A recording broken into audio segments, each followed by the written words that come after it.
todo listo, entonces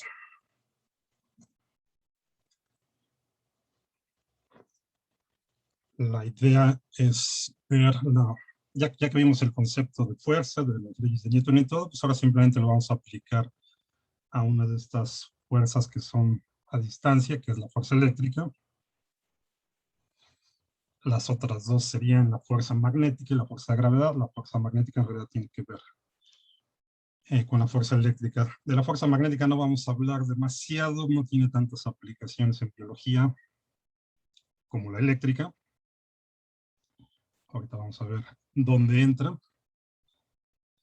Y bueno, de la fuerza de gravedad nada, lo discutimos así muy de pasada, pero entonces digamos que de esas tres interacciones a distancia, pues la más importante para aplicaciones en biología y en especial en biología molecular, pues es la fuerza eléctrica, que también se conoce como ley de Coulomb.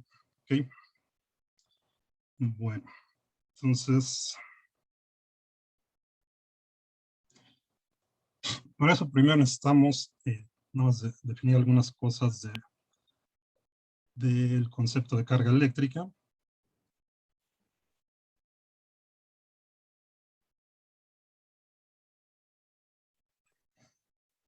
Entonces, las propiedades básicas, así lo más básico que vamos a ver de la carga eléctrica es, hay dos tipos.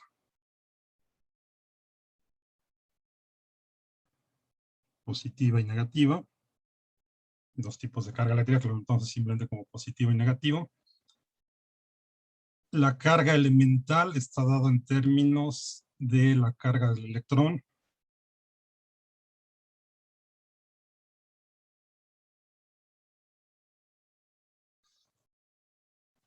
Y por elemental quiere decir que es la carga más pequeña libre que se puede tener.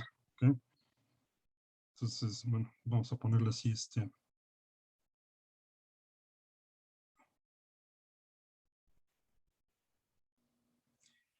carga,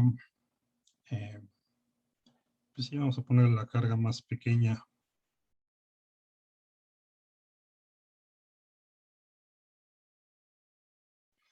libre que existe en la naturaleza, es justo la carga del electrón en valor absoluto. O sea, vamos a ponerle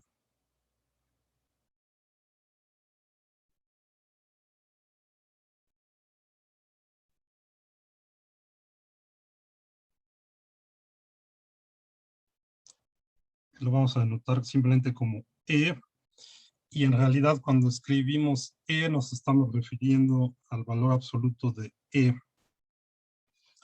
El electrón pues tiene carga negativa, entonces le quitamos el menos de la carga negativa, simplemente el valor absoluto de la carga que tiene el electrón es la unidad de carga más pequeña que podemos tener en la naturaleza, la unidad más pequeña de carga libre, y esa es la carga elemental.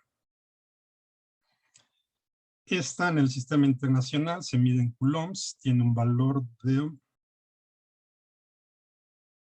vamos a ponerle 1.602, vamos a ponerle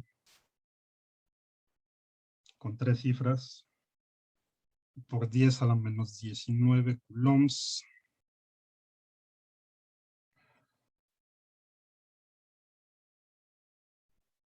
Entonces, coulomb, que simplemente lo abreviamos como C mayúscula, es la unidad de carga en el sistema internacional.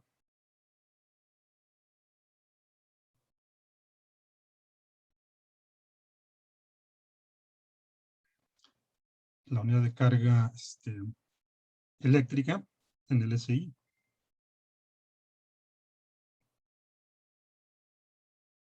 Esta, si se acuerdan, creo que al principio les había dicho, en realidad las unidades de carga, el coulomb, se definen en relación a las unidades de corriente, que es el ampere, que vamos a ver dentro de un par de clases. Entonces, en cuanto a unidades, pues el coulomb no se considera fundamental, y simplemente esto es por la facilidad experimental para medirlo. O sea, es más fácil medir las corrientes que las cargas así libres. Pero físicamente la carga eléctrica sí es algo fundamental al nivel de la masa, digamos. O sea, las cosas que están cargadas como el electrón en términos de partículas elementales, la carga es algo intrínseco a la partícula. ¿Okay? Es una propiedad intrínseca, así como la masa. ¿Okay? Entonces, en ese sentido, pues la carga eléctrica sí es fundamental. ¿Okay? Y bueno, entonces, para denotar exactamente la carga del electrón, pues le ponemos un signo menos. Entonces,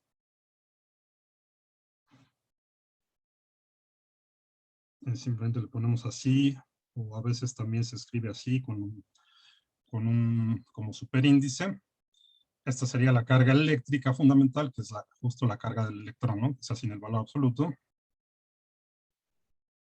Con esto vamos a denotar la carga del electrón. Y la correspondiente carga positiva, que sería como si tuviera el valor absoluto, pero le vamos a poner explícitamente un más, así, o como superíndice, es la carga del protón. O sea, el electrón y el protón tienen exactamente la misma carga en magnitud, pero de signos contrarios. ¿Okay?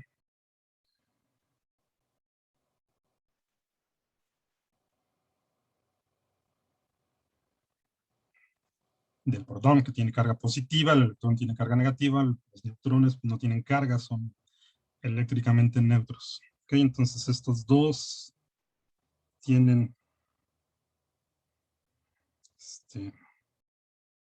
misma carga en magnitud,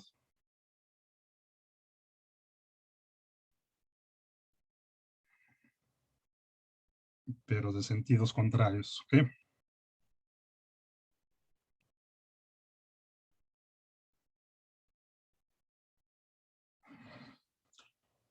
Bueno, otra propiedad es que, como esta es la carga más pequeña que se puede tener en la naturaleza, la carga del electrón, en realidad todas las cosas cargadas son múltiplos de esta carga.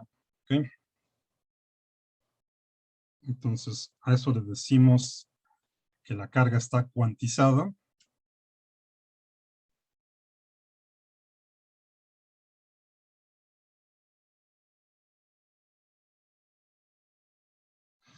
Y por cierto, para denotar la carga, vamos voy a poner acá, le vamos a poner la letra Q, a veces minúscula, a veces mayúscula, entonces se pueden encontrar ahí de las dos. Con la letra Q vamos a denotar la carga en general. ¿Okay? Entonces, cualquier cosa que esté cargada, en realidad va a tener múltiplos de la carga elemental, ya sea positiva o negativa. Entonces, eso lo escribimos como Q igual a N por E, donde N pues, es un número entero. N están los enteros, o sea, si N es positiva, entonces vamos a tener múltiplos de la carga elemental. Acuérdense que este es nada más el puro valor absoluto. Entonces esto nos daría una carga positiva. Si n es un entero negativo, pues nos daría, multiplicado por este que es el valor absoluto, nos daría una carga negativa. Si n es cero, pues entonces la cosa no está cargada, es neutra. En realidad todo lo que está cargado son múltiplos de esto. Ahora, por eso decimos que la carga está cuantizada. Y esta es la menor que podemos tener. Resulta que los protones, por ejemplo, los protones y los neutrones, en realidad no son partículas elementales, sino que están compuestas a su vez de otras partículas llamadas quarks. Seguramente han escuchado algo de eso. Están compuestos por 3 quarks. Los quarks tienen una carga fraccionaria, ya sea de 1/3, de 2/3, 4/3, cosas así. Pero los quarks están condenados a vivir siempre dentro de los protones y de otros tipos de partículas que llamamos hadrones. Es decir, no podemos tener quarks libres. O sea, en realidad, la carga más fundamental sería la de los quarks, que podría ser fraccionaria, pero esos siempre están metidos acá. No pueden existir libremente. Entonces, en realidad, la carga del electrón, esta es la más fundamental de las cargas que podemos tener libres. ¿Okay? Por eso lo puse aquí, ¿no? Es la carga más pequeña libre que se puede tener en la naturaleza.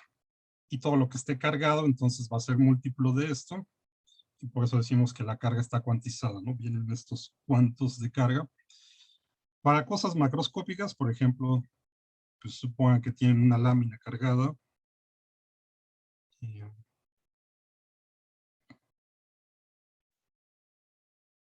una lámina de cobre, por ejemplo, algún material conductor, una placa ahí de cobre, cargada, entonces en realidad pues van a tener aquí millones de cargas, vamos a suponer que está cargada positivamente.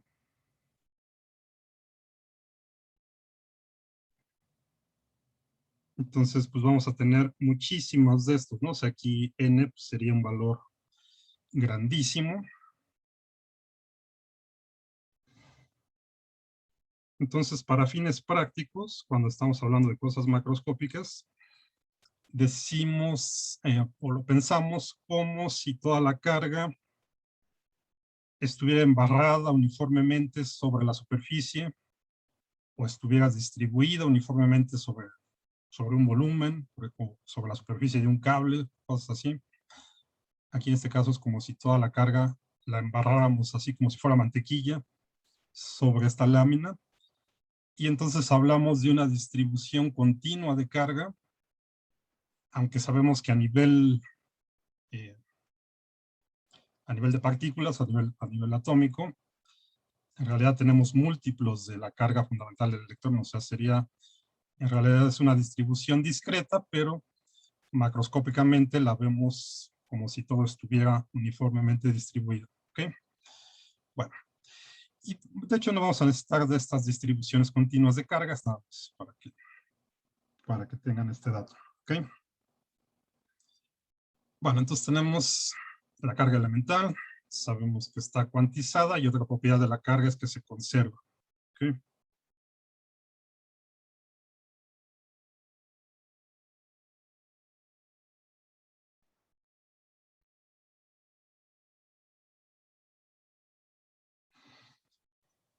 La carga se conserva, entonces esto lo podemos escribir como, pues, bueno, vamos a ponerlo así en un sistema aislado.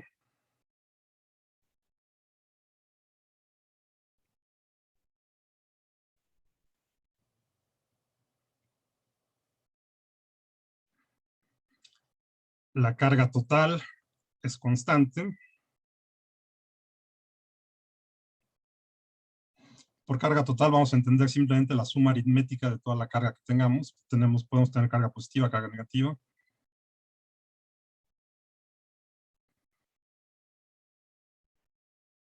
La carga eléctrica, por cierto, pues es un escalar, entonces simplemente lo sumamos aritméticamente.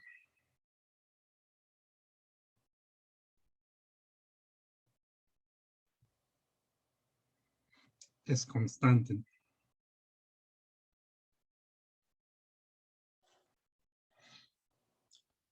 O también lo podemos decir que no podemos crear cargas individuales o destruir cargas individuales, siempre se crean o se destruyen en pares, ¿no? Positivo o negativo, de manera que la carga total pues, siempre es constante, ¿no? La carga total se conserva.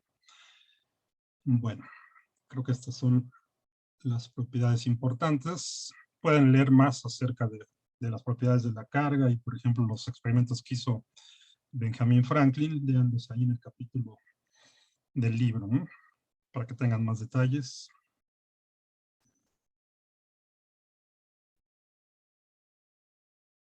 Y las formas de cargar, por ejemplo, por polarización y demás, ¿ok? Entonces ahorita vamos a dar por hecho que ya tenemos nuestras cargas y lo que queremos ver entonces es la fuerza entre ellas. Bueno, otra propiedad es que aquí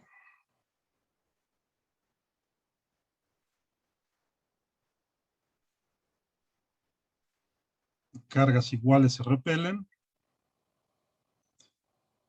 y cargas opuestas se atraen.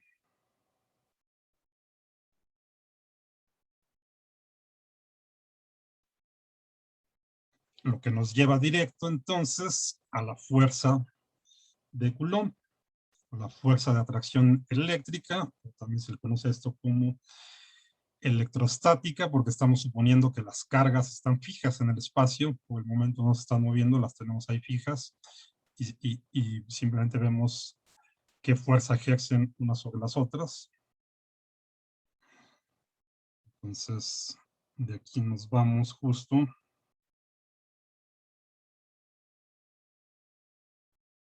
a la fuerza de Coulomb, que es la fuerza de atracción entre las cargas. Esta es muy sencilla. En magnitud, vamos a escribir nada más la magnitud.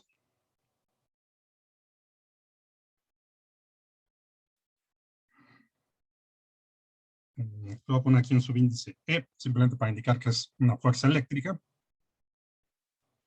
Esto nos dice que la fuerza de atracción o de repulsión entre dos cargas, Q1 y Q2, es directamente proporcional al producto de las cargas. Y de hecho las voy a poner aquí en valor absoluto, Q1 y Q2, e inversamente proporcional al cuadrado de la distancia que las separa. ¿Okay? Entonces es muy parecida a la forma que tiene la fuerza de gravedad, la ley de gravitación universal de Newton. Aquí tenemos la constante de proporcionalidad, que le vamos a llamar K. A veces también se le pone aquí en subíndice E, para saber qué es la constante de proporcionalidad eléctrica. Matemáticamente la forma es la misma, ¿no? Es análoga a la fuerza de gravedad. En vez de cargas tendríamos masa. Igual es una fuerza que va con la inversa del cuadrado. Entonces, mientras más lejos estén las cargas, pues la fuerza es más débil, va disminuyendo la intensidad. Y en vez de esta, pues tenemos la constante de gravedad universal, ¿no? Pero digamos que matemáticamente es la misma. Entonces, esta es la magnitud. Aquí ponemos los valores absolutos de las cargas, porque pues, estas pueden ser positivas o negativas. Y acá queremos ver nada más la pura magnitud, ¿ok? Entonces, la magnitud siempre es algo positivo, acuérdense, porque la fuerza es un vector. La magnitud no es algo positivo, entonces aquí hay que ponerle valores absolutos a las cargas para que esto siempre nos dé algo positivo. Ahora, ¿cómo va la dirección? Eso depende de las cargas que tengamos. Entonces, fíjense, por ejemplo, aquí tenemos un ejemplo, este está tomado del libro, lo pueden checar también ahí en el capítulo del libro de Young y Friedman. Por ejemplo, aquí, aquí tenemos dos cargas positivas, ¿no? Estas se repelen, ¿ok? De hecho, aquí me faltó escribirles bien esto, no, le puse cargas iguales. Déjenme completarlo.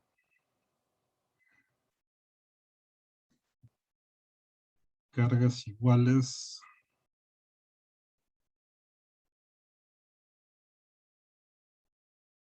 se repelen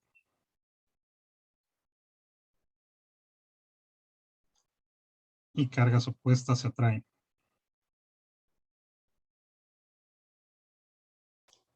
Bueno, ahora sí. Entonces, fíjense, por ejemplo, si consideramos esta flecha que está aquí, es la fuerza que la carga 1 ejerce sobre la 2, ¿no? Aquí estamos suponiendo que estas dos cargas son exactamente iguales en magnitud y tienen el mismo signo, ¿no? Ambas son positivas, tienen la misma magnitud. Vamos a utilizar la misma notación que habíamos usado antes, o sea, vamos a poner acá subíndice, por ejemplo, aquí le ponemos 1, 2, quiere decir que esta es la fuerza que la carga 1 ejerce sobre la 2. Entonces, esta carga va a sentir una fuerza que la aleja de la carga 1. ¿Okay? Como son iguales, se repelen. Entonces, esta carga siente que esta de acá la empuja, ¿no? Sobre la misma línea que las une, ¿no? Esta es una línea imaginaria, obviamente. Esto es lo que llamamos R. Es la distancia que la separa. La fuerza actúa sobre esta misma línea. En este caso, estaría para acá. Entonces, siempre podemos ponerle un sistema de coordenadas. Por ejemplo, podemos elegir que este sea nuestro eje X. Entonces, si a esto le llamamos el eje X,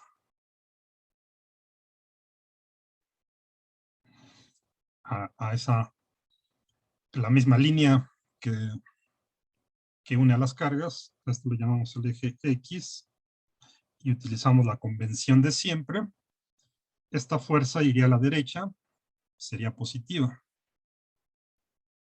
¿Ok? La fuerza de la carga 2 sobre la 1, entonces esta tendría la misma magnitud, pero sentido opuesto, si es que estas dos cargas son iguales en magnitud. Entonces, la carga 1 siente una fuerza debido a la carga 2 que la empuja hacia acá, ¿no? La repele, y de acuerdo a nuestro sistema de coordenadas, esto iría hacia la izquierda en el eje X, entonces tendríamos que ponerla negativa. En ambos casos, esta sería la magnitud. Si Q1 es igual a Q2, entonces tendrían exactamente la misma magnitud, solo que a una la dejamos positiva, a esta de aquí, y a esta de acá le ponemos un menos, iría negativa, de acuerdo con este sistema de coordenadas. ¿Ok? Eso mismo está expresado aquí, ¿no? Como las cargas son iguales, entonces la fuerza de la carga 1 sobre la 2 es menos la fuerza de la 2 sobre la 1. Tienen la misma magnitud, pero sentidos opuestos. Y acá hay otro ejemplo, por ejemplo, si ahora tenemos cargas de distinto signo, esta es negativa, esta es positiva, podemos pensar que tienen la misma magnitud, pero signos opuestos, ¿no? O sea, esto es como si fuera un electrón, este es un protón, por ejemplo. Tienen la misma magnitud de carga, pero signos opuestos. Entonces, la fuerza que va a experimentar la carga 2 debido a la carga 1, ahora va a ser una fuerza de atracción. Esta siente que la carga 1 la jala. ¿Ok? Y pues algo análogo con esta, la carga 1 siente que la carga 2 la jala, entonces iría hacia acá. Igual si ponemos nuestro eje, nuestro sistema de coordenadas sobre la línea imaginaria que une a las cargas, ponemos aquí X. Entonces, para este caso, la fuerza de la carga 1 sobre la 2 sería negativa, iría hacia la izquierda. La fuerza de la carga 2 sobre la 1 sería positiva, iría a la derecha. ¿Ok? Entonces, para la dirección, pues hay que tomar en cuenta el sistema de coordenadas que elijamos. La magnitud siempre va a estar dado por esto. ¿Ok? Bueno. Y bueno, el valor de esta constante de proporcionalidad en el sistema internacional tiene este valor de 8.9876. Les voy a poner 4 cifras. Por lo general lo vamos a... uy, lo estoy poniendo mal. Es 8.9876 por 10 a la 9 newtons por metro cuadrado sobre coulomb cuadrado. ¿Okay? Por lo general lo vamos a aproximar a 8.99 o incluso lo pueden aproximar a 9 y no meten mucho error. ¿Okay? Lo más práctico es aproximarlo a 8.99, ¿okay? Dejarlo así. Bueno, esa es la constante de proporcionalidad. También se puede escribir en términos de otras constantes. Esto también se lo pueden encontrar así, como 1 entre 4pi epsilon 0, donde epsilon 0 tiene este valor de 8.854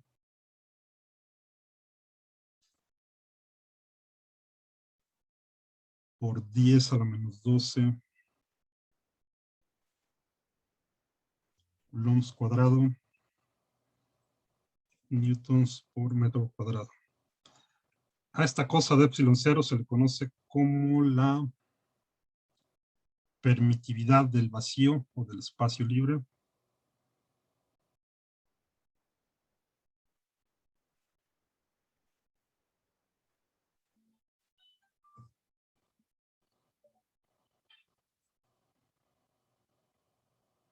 Permitividad del vacío.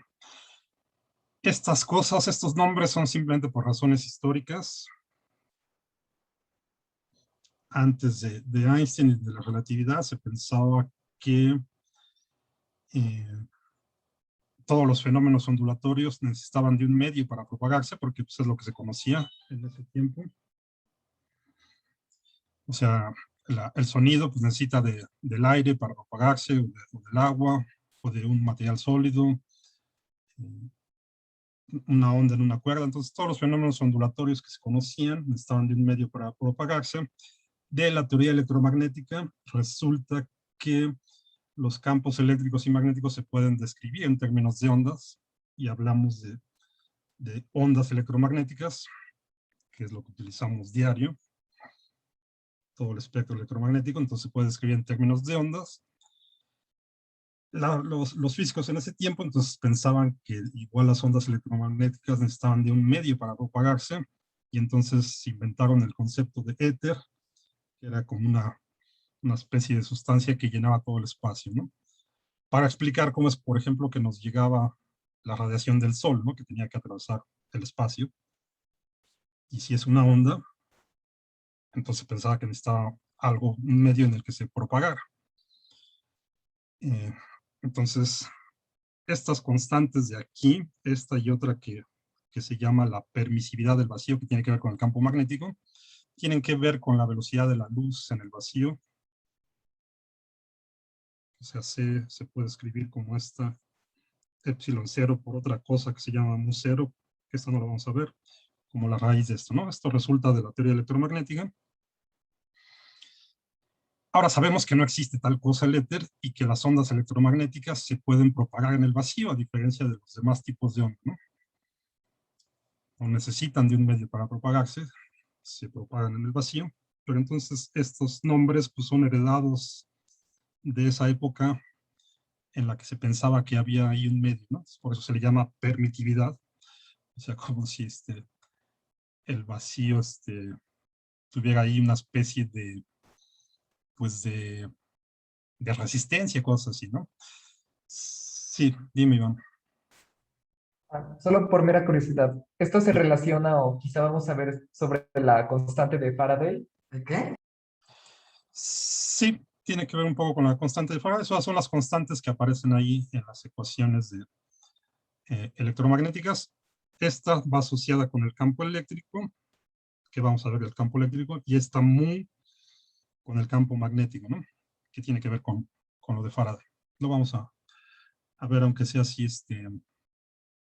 cualitativamente, ¿no? O sea, no nos vamos a meter mucho en la teoría electromagnética, nos llevaría 2 trimestres, ¿no? Pero vamos a verlo así rápido, ¿ok?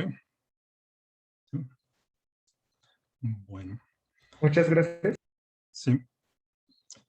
Entonces, esto nada más para que vean de dónde salen estos nombres, ¿no? O sea, el vacío no tiene ninguna permitividad, pues simplemente es vacío y ya, ¿no? No hay nada, pero estos nombres vienen de esa época en la que se pensaba que sí había un medio ahí al que le llamaban el éter, ¿no? Que lo sabemos que no existe y no es necesario, y las ondas electromagnéticas se propagan en el vacío sin ningún problema. Bueno, entonces se pueden encontrar la constante así, escrita en términos de esta epsilon cero, con este 4pi. Todo esto pues, nos da este mismo valor, ¿no? Entonces, esta es la constante de proporcionalidad que aparece aquí en la fuerza de Coulomb. En el sistema internacional hay otros sistemas de unidades donde esta constante se puede hacer incluso 1 y nos quitamos de problemas, ¿no? Pero bueno, en el sistema internacional, entonces, donde las cargas están medidas en coulombs y la distancia en metros, entonces, y la fuerza en newtons, pues hay que usar este valor de la constante de proporcionalidad. Eso es todo. Bueno, vámonos a... Bueno, vamos a hacer un ejemplo, entonces. Como les digo, esto es para cuando tengamos aquí cargas fijas. Bueno, tenemos cargas fijas en un instante y obviamente después, pues, si está actuando hay una fuerza, pues las va a acelerar, ¿no? Pero lo que tenemos inicialmente es que tenemos cargas fijas ahí en el espacio, entonces vamos a hacer este ejemplo así sencillo. Supongamos que tenemos este sistema de 3 cargas que están ahí fijas por alguna razón, de alguna forma, ahorita no importa cómo es que las tenemos fijas, pero ahí están fijas en el espacio, y forman este triángulo equilátero. Cada una está en un vértice del triángulo equilátero, cada una tiene su valor de carga. Por cierto, el coulomb resulta que es una carga, es una unidad muy grande, entonces para la mayoría de las aplicaciones se utilizan microcoulombs o nanocoulombs o milicoulombs, cosas así, ¿no? Porque en realidad el coulomb es una unidad muy grande, ¿no? Entonces aquí las tenemos en microcoulombs, acuérdense. Esta entonces vale 2 microcoulombs. Bueno, tiene carga de 2 microcoulombs. Esta tiene carga de menos 4 microcoulombs y esta de 7 microcoulombs. Vamos a calcular cuál es la fuerza neta que estas dos cargas de acá abajo ejercen sobre esta carga de aquí. ¿Ok? Sobre la carga de 7 microcoulombs.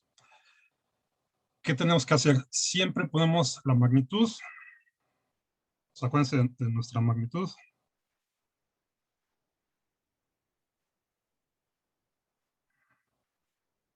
Con los valores absolutos de las cargas. Esta es la magnitud. Y luego vemos las componentes, ¿ok? Y los sumamos como vectores. Son fuerzas con la suma de vectores que ya tenemos, ¿no? Pero la magnitud siempre va a ser esta forma. Para las componentes, entonces tenemos que ver los ángulos y utilizar el coseno y el seno como siempre, ¿no? Entonces, fíjense, por ejemplo, para esta primera de 2 microcoulombs, esta va a ejercer una fuerza sobre esta. Como son positivas ambas, entonces esta va a sentir una fuerza de repulsión debido a esta carga, ¿ok? La fuerza va a actuar sobre la misma línea que une a las cargas, y entonces aquí iría para acá, ¿están de acuerdo? Vamos a ponerla así,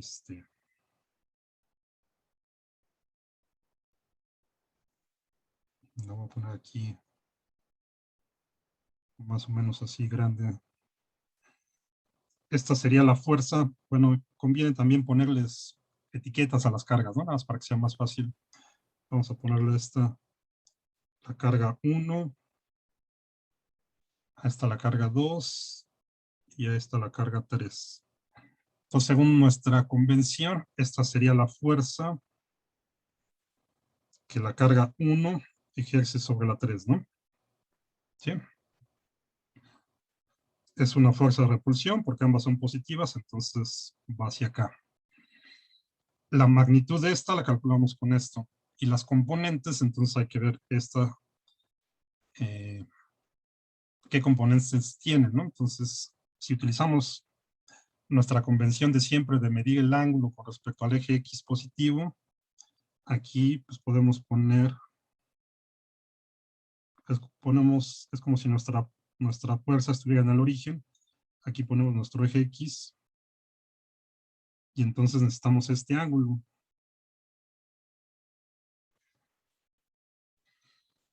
¿Qué ángulo es ese? Pues aquí es muy sencillo, ¿no? Este está sobre la misma línea. Este pues es paralelo a este. Este ángulo entonces son los mismos 60 grados que están aquí. ¿Están de acuerdo?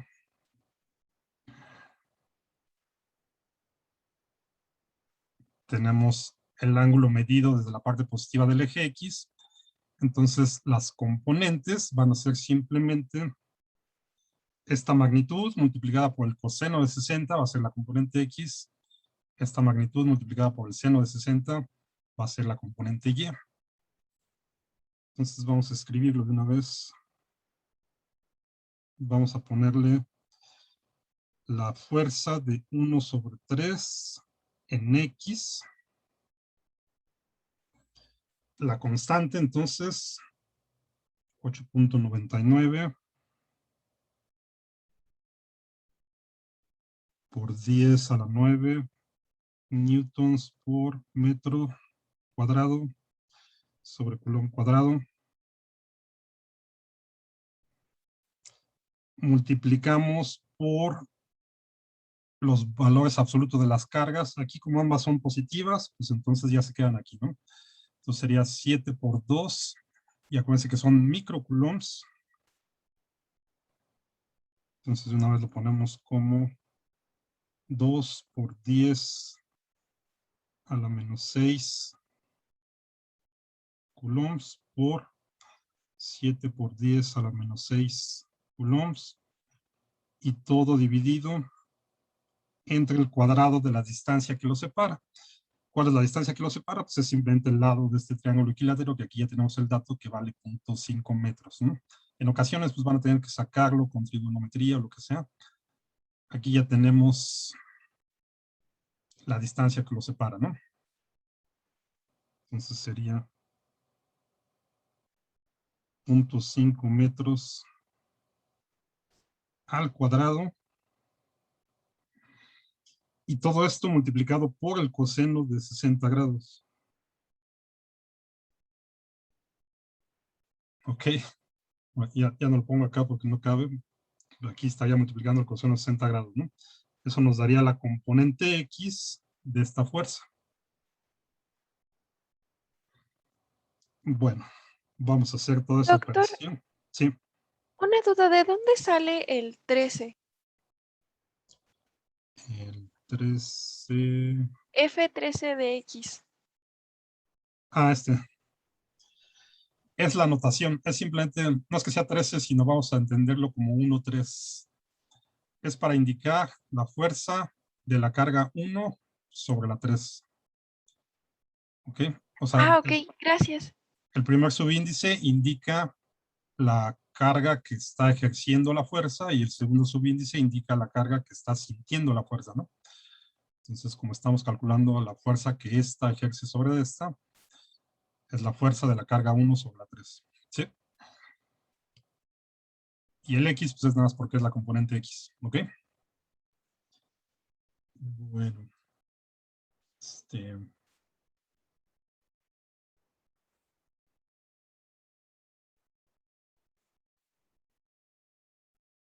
Entonces, pues hagan todo eso.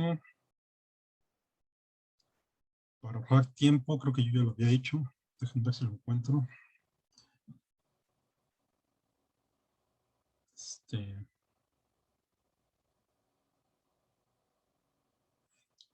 Pues, según yo, daba punto 252 newtons, la componente X. ¿Ok? La componente Y es exactamente la misma magnitud. F de la carga 1 sobre 3. Ahora la componente Y.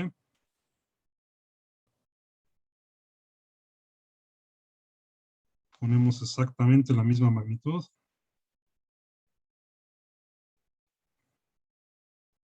Entonces aquí todas las cargas se quedan igual.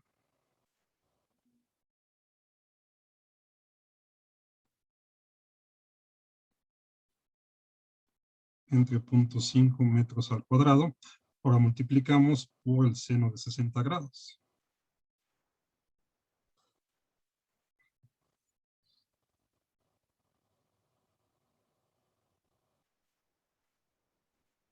Y según yo, esto tendría que dar 0.436 newtons. Entonces ya tenemos las dos componentes de esta fuerza. Okay, la componente X y la componente Y. La otra fuerza que está actuando sobre la carga 3, pues ahora es la fuerza debido a la carga 2.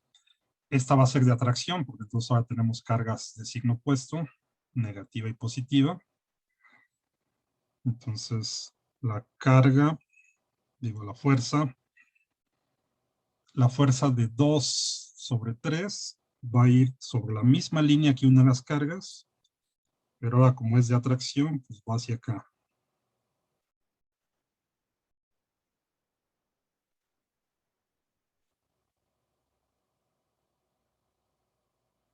¿Ok? Entonces, esto que está aquí va a ser la fuerza de la carga 2 sobre la 3. Y hacemos exactamente el mismo ejercicio. Aquí nada más hay que ver el ángulo, entonces.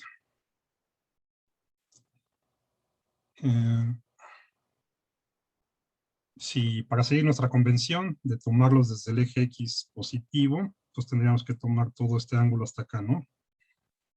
¿Cuánto creen que sería eso? O sea, necesitamos todo este ángulo.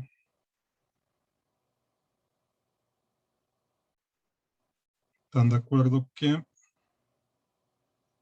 este ángulo de aquí es este mismo de aquí, ¿no? Son ángulos opuestos. O sea, esta y esta son paralelas. Esta línea los divide, entonces este ángulo tiene que ser el mismo que este de aquí, ¿sí? Y como este es un triángulo equilátero, los ángulos son los mismos, ¿no? Vale 60 cada ángulo para que sume 180 los tres, ¿no? Entonces, este de aquí, este ángulo de aquí son 60 grados, y entonces este de aquí también son 60 grados, ¿no? Que es el ángulo opuesto. Este es el ángulo opuesto a este. Si queremos el ángulo desde el eje X positivo, todo esto hasta acá, pues son 300, ¿no? O sea, sería 360 menos estos 60, pues nos queda 300, ¿ok? O pueden utilizar este ángulo negativo como menos 60, como sea, pero acuérdense para no meternos en problemas con los signos y demás, medimos el ángulo desde el eje X positivo, ¿no? Entonces vamos a tomar este ángulo de 300 para la fuerza de 2 sobre 3.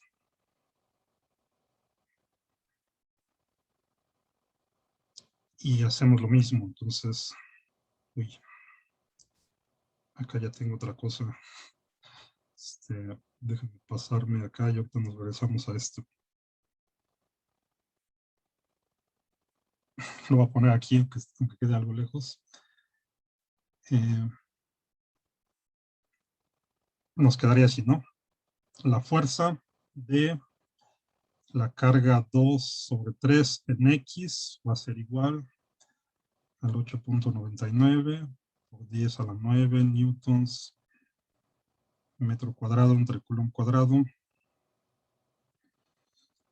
por los valores absolutos de las cargas. Entonces, la de 7 microcoulombs, pues esa es positiva.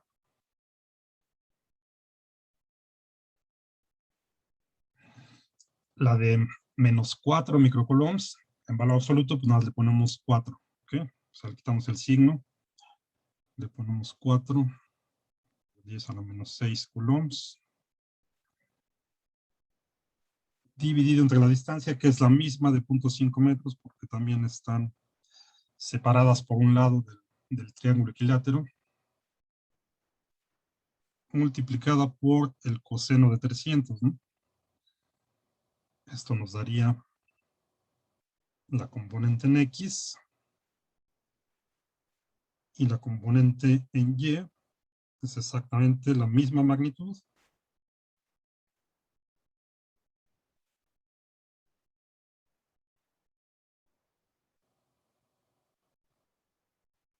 Pues todo esto se queda igual. Lo único que cambia es que vamos a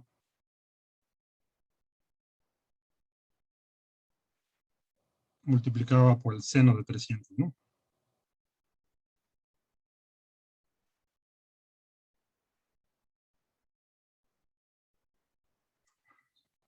Bueno, la primera, si es que estoy bien, nos queda 0.503 newtons y esta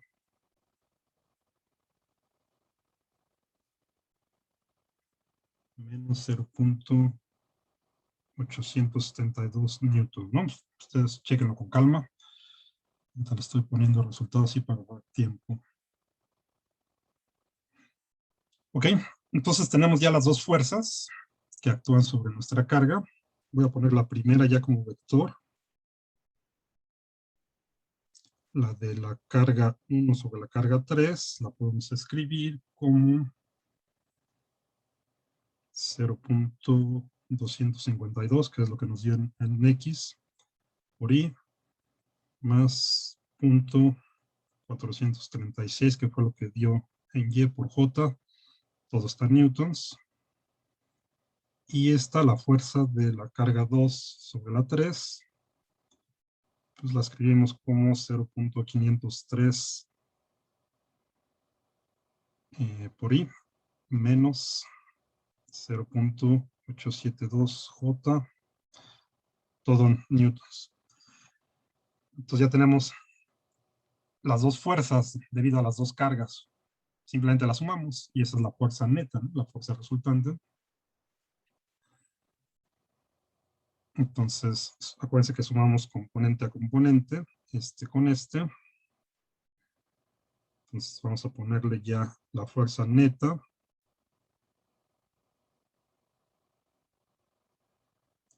Es 0.252 más 0.503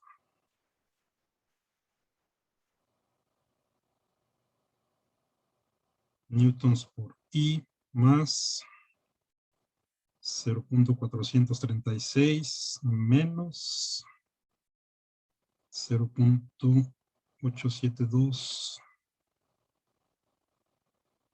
newtons por J.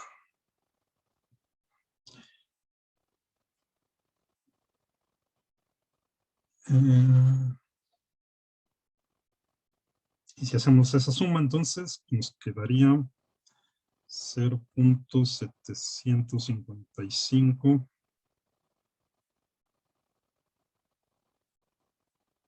y menos 0.436 por J. ¿Ok? Todo en newtons. Esta ya es la fuerza resultante, o sea, este es nuestro vector de fuerza resultante. Podemos sacar su magnitud, acuérdense, elevando al cuadrado las componentes, las sumamos, le sacamos raíz cuadrada. Podemos sacar la dirección dividiendo la componente Y entre la componente X, le sacamos la tangente inversa. En este caso, como la componente Y es negativa y la componente X es positiva, esto nos queda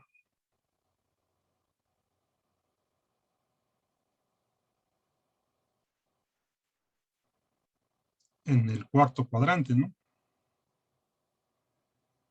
Componente X positiva, componente Y negativa. Entonces, a lo que nos dé la calculadora, hay que sumarle 360. ¿Ok? Bueno. O sea, la fuerza resultante está por acá. En este cuadrante. Y ya. Eso saquen ustedes.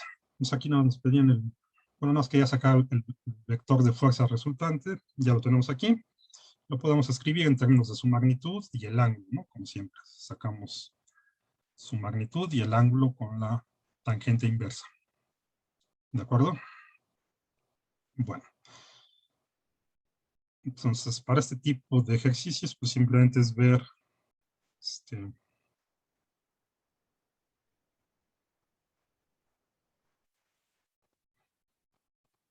dibujar cómo van las fuerzas, ¿no? Ya sean de repulsión o de atracción. Luego, de acuerdo a la geometría del problema, pues checan los ángulos Calculan las componentes como siempre, la magnitud siempre va a estar dado por esto. Acuérdense de poner las cargas con valor absoluto. Las componentes, pues nada más es usar el coseno para la componente X, el seno para la componente Y, si es que siempre miden los ángulos desde el eje X positivo. Y ya lo demás, pues es una suma de vectores, como siempre, ¿no? Las que ya saben hacer, ¿de acuerdo? Bueno. Me apuré con este porque quiero ver otro ejemplo. A ver si les da tiempo de ver esto, que tiene que ver ya más con las fuerzas eléctricas a nivel molecular, ¿no? Entonces, acuérdense de la cadena de ADN, que es la base de lo que están estudiando. Bueno, a lo mejor todavía no ven todo esto bien, pero al menos supongo que ya tienen una idea de cómo va esto del ADN. Acuérdense que pues tenemos una doble cadena en forma de hélice. Está formada por 4 nucleótidos: adenina, timina, guanina y citosina, que son A, T, G y C. Son los pares base de nuestra cadena de la doble hélice de ADN. Y siempre tenemos emparejados una A con una T y una G con una C. ¿Okay? Así es como se emparejan los pares base. Esto tiene que ver con la geometría de las moléculas de los nucleótidos. Por ejemplo, aquí está un par de timina y adenina, un TA. En realidad, lo que está actuando aquí son fuerzas eléctricas. Y de hecho, todo lo que van a ver, por ejemplo, en química sobre los enlaces, pues todos son fuerzas eléctricas. Lo que está actuando son la fuerza de Coulomb, fuerzas eléctricas. De acuerdo a los tipos de enlaces y demás, pues tienen distintos nombres, clasificaciones, pero a un nivel fundamental, todas las interacciones a nivel molecular son de origen eléctrico. Todas las fuerzas que están actuando ahí son de este tipo de fuerzas de Coulomb. Entonces, por ejemplo, acá tenemos esto que sería un enlace de hidrógeno, o un enlace débil, que también se le llama, está denotado por estos puntitos, estos 3 puntos. Acá tendríamos un enlace de hidrógeno y acá tenemos otro. Entonces, este está caracterizado por estos 2 enlaces de hidrógeno, que, como les digo, sería una interacción eléctrica. O sea, toda la molécula como tal, pues, está cargada. En realidad aquí nos vamos a concentrar nada más en esta parte, ¿no? O sea, vamos a considerar que la interacción principal se da entre estos. Y, por ejemplo, aquí están estos signos de aquí, denotan la carga que tiene en términos de la carga fundamental. O sea, este sería un oxígeno cargado. O sea, tiene un electrón de más, entonces es negativo. Este sería un hidrógeno, que tendría un electrón de menos, sería positivo. Un nitrógeno con un electrón de más, negativo. Y así, ¿no? Acá tenemos un nitrógeno negativo, un hidrógeno positivo y un nitrógeno negativo. Entonces todos estos menos más menos sería menos E más E menos E. La interacción principal entonces se da justo aquí, entre estos. Esto es lo que determinaría, en una primera aproximación, cuál es la fuerza de atracción o de repulsión entre estas 2 moléculas, la timina y la adenina. ¿Okay? Para el C y el G, para la citosina y la guanina, entonces acá tenemos 3 puentes de hidrógeno, 3 enlaces de hidrógeno. Entonces, básicamente lo que determina con cuál se aparean o con cuál se juntan, tiene que ver con la geometría, ¿no? Esta que tiene 3 es como si los ensamblaran, como si fueran piezas de un rompecabezas, donde estas pues se ensamblan bien, y estas se ensamblan bien, esta con esta pues no ensambla tan bien. Ese ensamblaje tiene que ver justo con la interacción eléctrica, ¿no? Con la atracción eléctrica.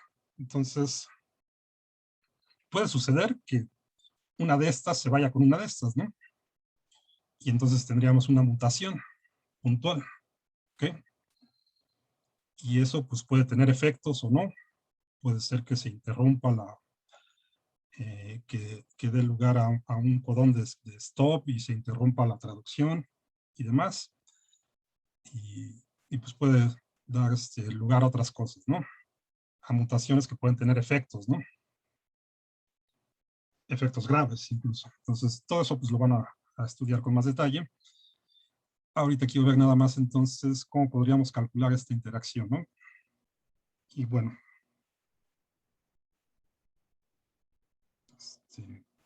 no les puse acá, me faltó ponerles aquí una imagen, pero no más quería ver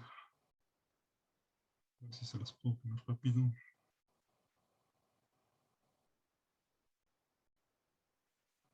Si es que la encuentro. Ahí está.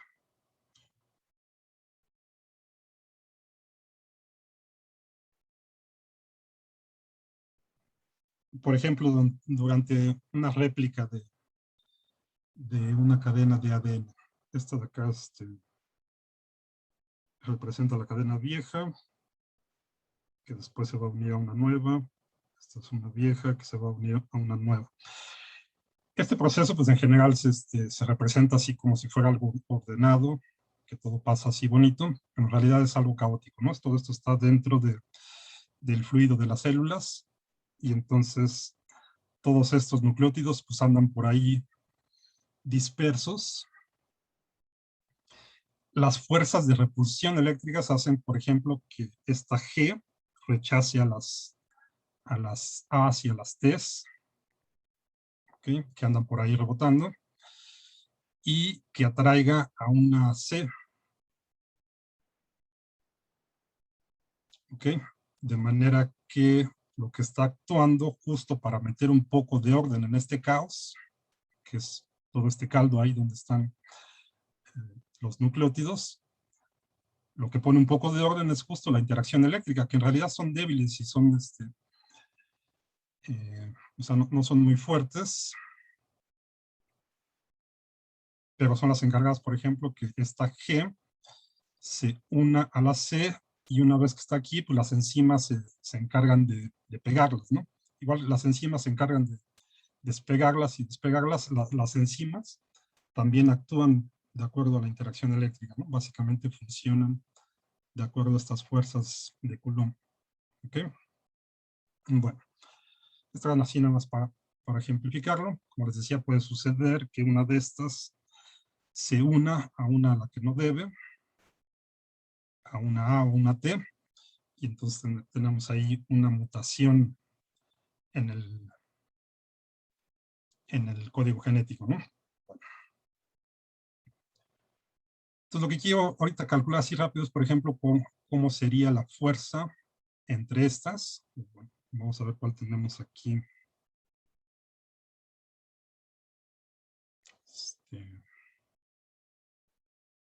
Esta es la que les quería poner. Entre T y A, una T y A. Entonces tenemos acá la molécula de timina y la de adenina. Como les digo, nos vamos a fijar, o sea, no vamos a tomar toda la molécula, sino nada más acá las partes donde está el puente de hidrógeno, y vamos a calcular cuáles son las fuerzas eléctricas entre estos tres. Entonces aquí, como quedamos, tenemos dos. Y además tenemos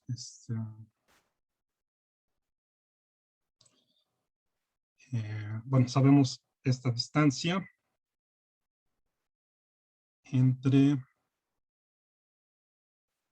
el oxígeno y el nitrógeno, o sea, todo esto es de 0.280 nanómetros, y entre este nitrógeno y este nitrógeno es de 0.300, y lo que necesitamos sería cuál es la distancia entre este enlace de HN.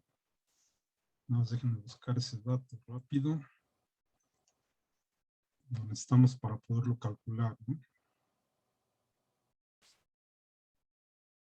Entonces vamos a tomar Aquí está.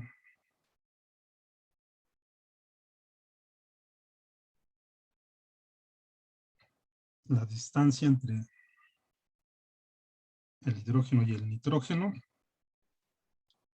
es de 0.11 nanómetros. Ok.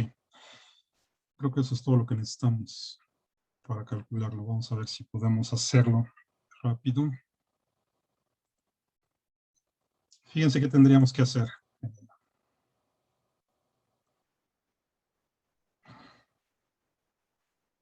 Por ejemplo, para este. Necesitamos la fuerza del oxígeno con el hidrógeno y del oxígeno con el nitrógeno. ¿Ok? O sea, entre estas, esta no la vamos a tomar en cuenta porque esta sería como una fuerza interna para la adenina. ¿Están de acuerdo? O sea, esto es parte de la molécula de adenina. Entonces, de hecho aquí pues sí hay una fuerza de interacción eléctrica, pero esto es una fuerza interna de la adenina, ¿no? O sea, lo que quiero es ver la fuerza entre la adenina y la timina. En todo. Entonces, entre el H y N, esa no la vamos a considerar, pero sí tenemos que considerar entre H y N y el O, porque el O pues, ya es parte de la timina, ¿no? Entonces, como les decía, si lo simplificamos un poco y consideramos que la interacción principal se da aquí, donde están los enlaces de hidrógeno, entonces tendríamos que tomar en cuenta la fuerza entre el O y el H y la fuerza entre el O y el N. Y para este enlace de acá, igual, ¿no? Esta aquí, pues también hay una fuerza de interacción eléctrica entre el N y el H, pero es interna a la timina. Esto es parte de la molécula de timina, entonces lo que tenemos que considerar es la fuerza de interacción entre estos dos y este, de N con N y H con N. ¿Ok? Entonces en realidad necesitamos ahí 4 cosas. ¿Están de acuerdo? Bueno, vamos a ver si nos da tiempo de hacerlo. En 10 minutos. Y si no, pues ya se los dejo a ustedes, ¿ok? Vamos a calcular primero la fuerza entre el oxígeno y el hidrógeno de esta de acá, ¿no? Y otra cosa, pues tenemos aquí fuerzas de atracción y fuerzas de repulsión, ¿no? En principio todas van a actuar sobre esta línea, ¿no? Y sobre esta línea, las fuerzas de atracción y repulsión, podemos escoger que para la derecha sea positivo, para la izquierda sea negativo. Lo más sencillo aquí es simplemente poner, vamos a escribir todas las que son de atracción, todas las que son de repulsión, y al final las restamos, ¿ok? Ya sabemos que tienen que tener signos opuestos si es que todas están actuando sobre la misma línea. Entonces no importa a cuál le llamamos positiva y cuál negativa. Ahorita lo vamos a distinguir nada más como atractiva y repulsiva. ¿Ok? Entonces vamos a poner la fuerza entre el oxígeno negativo y el hidrógeno positivo. O sea, esta y esta, ¿no? Esta pues es de atracción, porque tienen signos opuestos. La magnitud es simplemente poner 8.99 por 10 a la, ¿qué era? 9, ¿no? Por 10 a la 9 newtons por metro cuadrado entre coulomb cuadrado, la constante, el producto de las cargas en valor absoluto, y todas estas son las cargas E, como les había dicho, ¿no? Porque al final de cuentas todos estos son iones, tienen un electrón de más o un electrón de menos, estos son negativas o positivas en términos de E. En valor absoluto, entonces todas van a ser E, el valor de la carga del electrón en valor absoluto, entonces simplemente lo ponemos al cuadrado. Recuerden que tenemos que poner los valores absolutos y como ambas son E, entonces nos va a quedar simplemente 1.6 por 10 a la menos 19 coulombs al cuadrado, ¿ok? O sea, una de estas pues sería la de el hidrógeno, y otra de estas pues, sería la del oxígeno. Es negativa, la ponemos con valor absoluto positivo, nos queda la misma al cuadrado. Y de hecho eso va a ser para todas estas, ¿no? Porque todas son más menos E. Entonces esta parte, este número va a ser el mismo para todas, ¿no? Lo que va a variar es simplemente la distancia y si es atractiva o repulsiva. Entonces acá tenemos que poner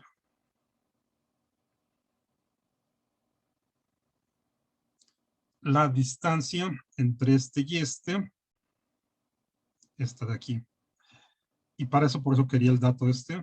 Si sabemos que todo esto es 0.28 nanómetros y entre el H y el N hay 0.11 nanómetros, entonces esto es la diferencia, ¿no?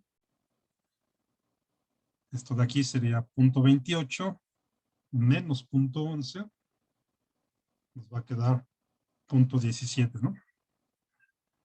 Nanómetros. Entonces lo ponemos como 0.17 por 10 a la menos 9 metros al cuadrado.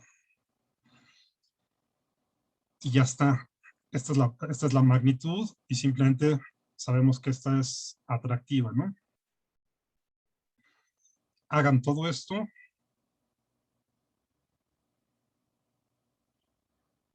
Este producto. Y les debe de quedar algo parecido a 7.96 por 10 a la menos 9 newtons. Esta es atractiva, ¿no? Ok. Vámonos con la otra, el oxígeno y el nitrógeno.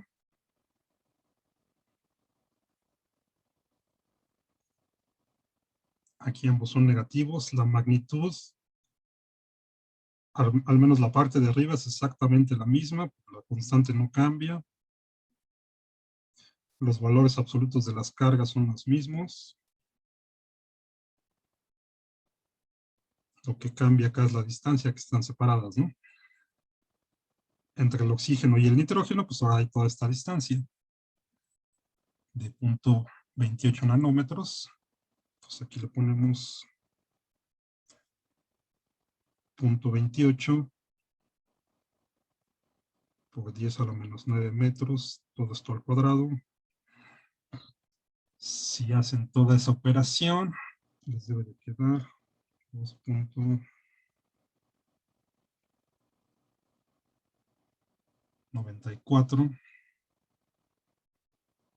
por 10 a la menos 9 newtons. Esta es repulsiva porque son cargas iguales.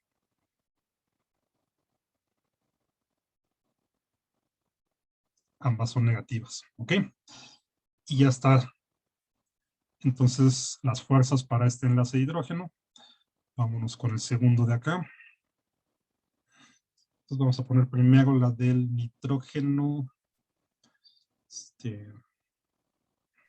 Doctor, una Sí, duda. El hecho sí. de que una fuerza sea repulsiva no se ve reflejado en que su valor sea negativo, ¿verdad? ¿Eso es independiente? Sí sería negativa según nuestra convención. Depende de la convención, lo que les digo. Si aquí le ponemos el eje X, entonces entre el O y el N, por ejemplo, sería la fuerza para acá, ¿no? Ujú. Entonces aquí sería positiva. La fuerza del N sobre del O iría para acá, sería negativa. ¿Ok? Entonces depende de cómo escojas acá tu sistema de coordenadas y sobre la que lo estés calculando. Ahorita nada más, digamos que queremos saber si la fuerza en general entre este y este, sin indicar si es la del O sobre del N o la N sobre el O, sino solamente estamos calculando la magnitud y poniendo si es atractiva o repulsiva.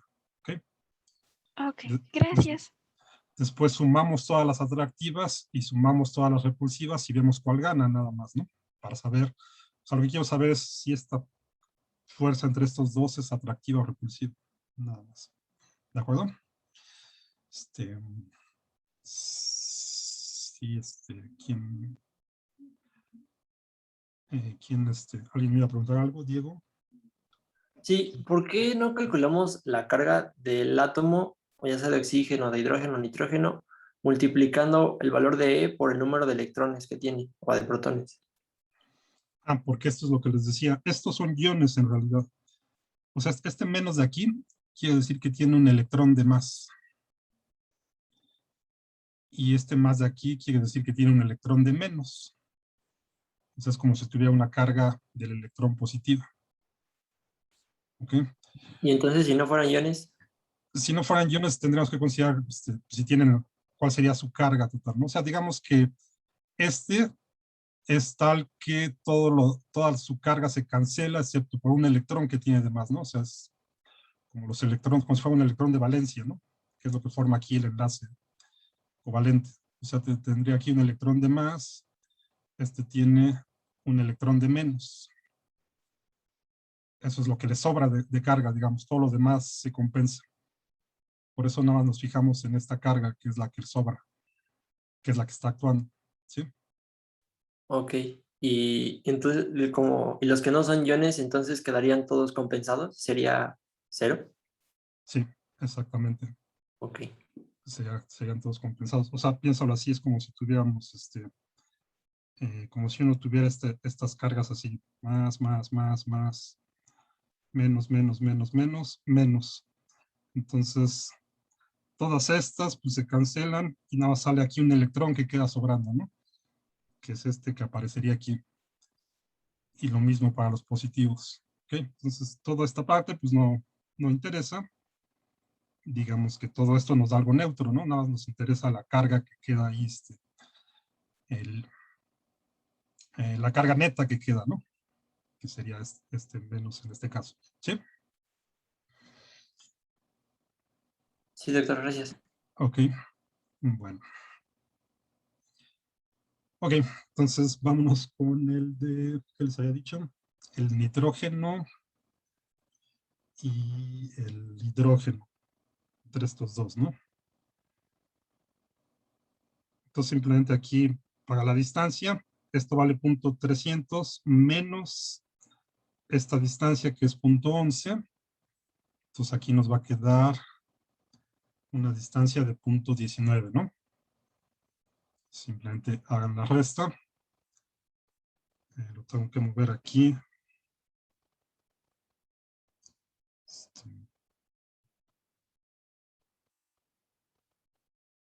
Voy a quitar este.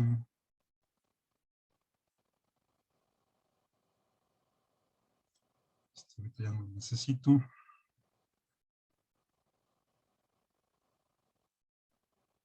Esto, quién sabe qué fue, pero bueno. A ver si ahí se alcanza a ver. Entonces vamos a poner la del hidrógeno, que es negativa, con el hidrógeno, que es positivo, ¿no? Y bueno, aquí pues, le estoy poniendo mala anotación. Esto en realidad debería ser la fuerza, ponerle F, pero bueno. Entonces es la misma constante. La repetimos toda la parte de arriba.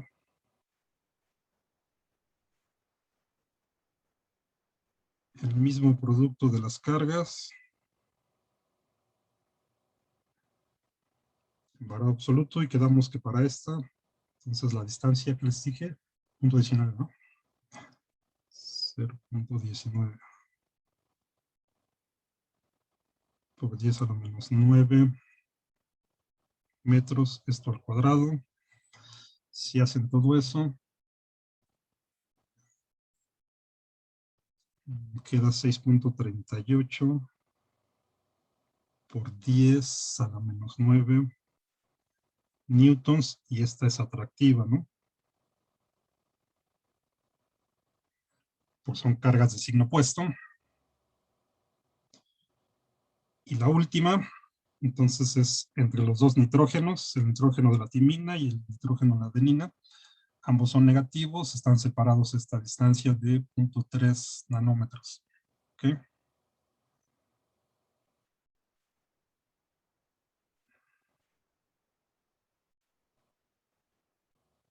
Entonces, entre los dos nitrógenos nos queda una fuerza, magnitud de... Repetimos todo el numerador.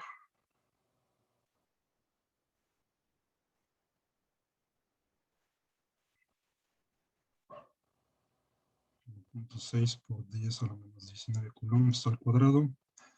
Nada más cambia acá la distancia, que entonces en este caso fue 0.3 por 10 a la menos 9 metros cuadrado. Esto nos da 2.56. Y bueno, ustedes ya con un poco más de tiempo checan nada más que estén bien los números. Por 10 a la 9 newtons. Y esta es repulsiva. Porque son de signos, signos iguales, ¿no? Ambos negativos. Entonces, fíjense, tenemos dos atractivas y dos repulsivas. Simplemente hay que sumarlas y ver cuáles ganan. Si sumamos esta que es atractiva, 7.9 con 6.38, nos va a quedar, entonces voy a ponerlo aquí,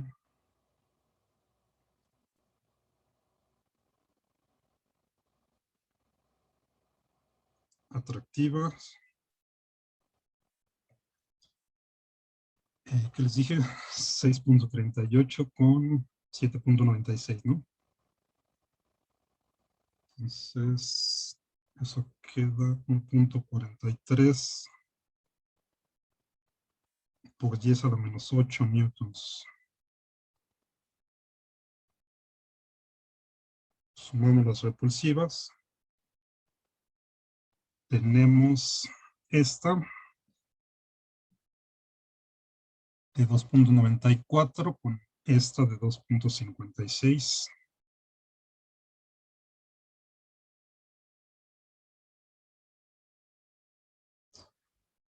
Y nos queda 5.5 por 10 a la menos 9.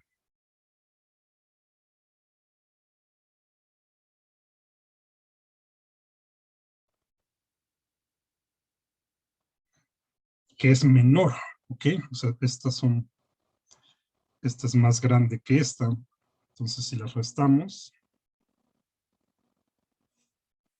la fuerza neta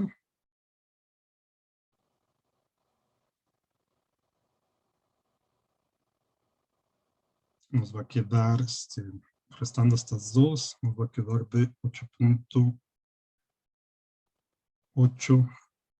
por 10 a la menos 9 newtons. O sea, esto es aproximadamente 9 nanonewtons, ¿no?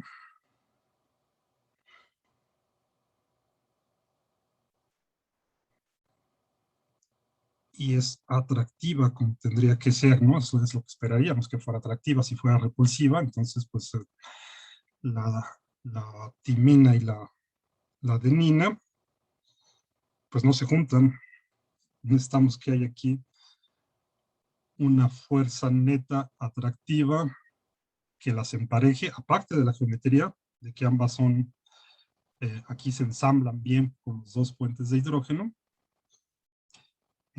La fuerza que está actuando ahí es una fuerza eléctrica atractiva, lo que hace que estas se ensamblen y luego ya actúen las enzimas para pegarlas y demás. ¿Ok? Entonces, más o menos este es el orden de magnitud de la fuerza de atracción entre un par de ADN, al menos entre la timina y la adenina. Lo que acabamos de encontrar es que es de unos 9 nanonewtons, ¿no? Y ya está. Profe, ¿le puede bajar tantito Sí, a ver si para dónde.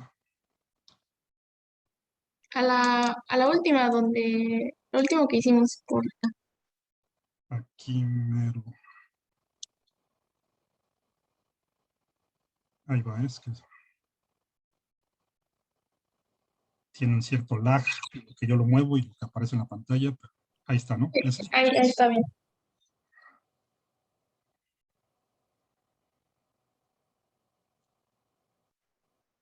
Ok, pues digamos, este es el dato importante, ¿no? Ya sabemos entonces que en una primera aproximación, es un cálculo así sencillo, pues el orden de la fuerza de atracción entre el A y el T es de unos 9 nanonewtons y es una atracción eléctrica, ¿no? Por ejemplo, durante la replicación, si se le pega o si se acerca un G, pues se van a repeler, ¿no? Lo que esperaríamos es que entre el T y el G, por ejemplo, se repelan, entonces lo empuja por allá. Y si se acerca un T, pues lo atrae, ¿no? Con esta magnitud. Se pegan, actúan las enzimas y así se va ensamblando la nueva cadena de ADN. ¿Ok?